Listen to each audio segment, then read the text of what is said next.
Hi, Keith from IT Key West. Today we're going to talk about hard drives and how to destroy your data when you're getting rid of your computer. First, we're going to take a look at different types of hard drives. Let's take a look at them now. Okay, here we have 4 different types of hard drives. This is one of the older styles. This is a mechanical 3.5-inch hard drive. Mechanical means that inside this thing, there are actually platters that are turning and a mechanical drive that's spinning them and read heads that are moving. Pretty exciting. This one is a smaller version of the mechanical hard drive. This is what you typically would find in older laptops. It also has spinning drives and platters, very similar to the other one, but in a smaller, more compact size. Now here's where things really start to change. This is a modern hard drive. This is called a solid state drive.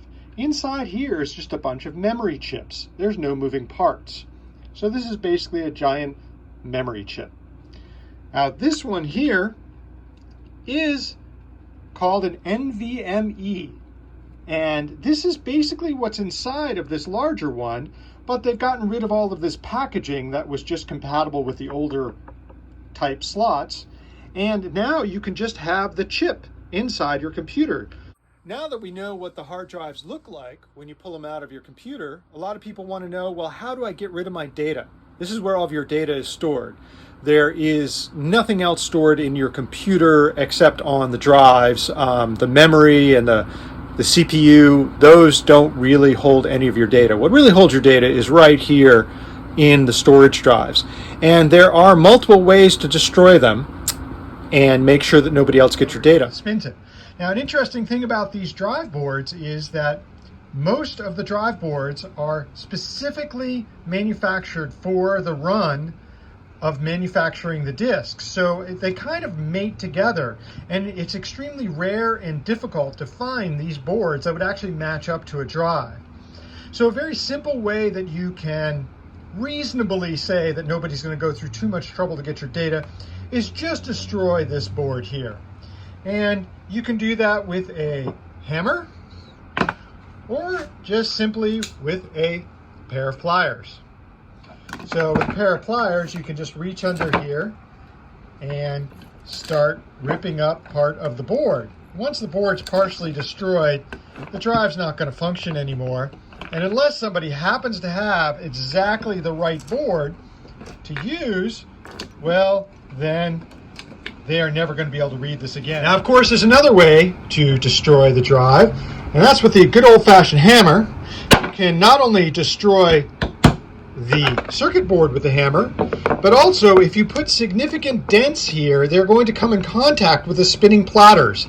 And essentially, the drive will never function properly again unless it was sent to some pretty advanced data recovery.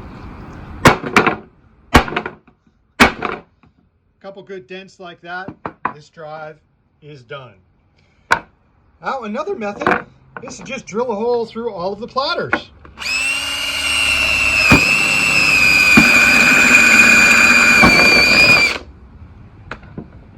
There we go.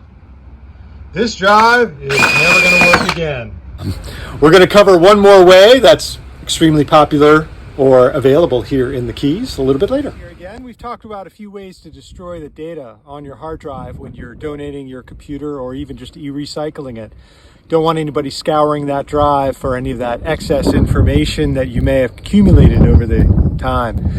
Well, I have a lot of drives to destroy. And if you live here on the islands or any island with salt water, there's another interesting way you can definitely destroy your drive.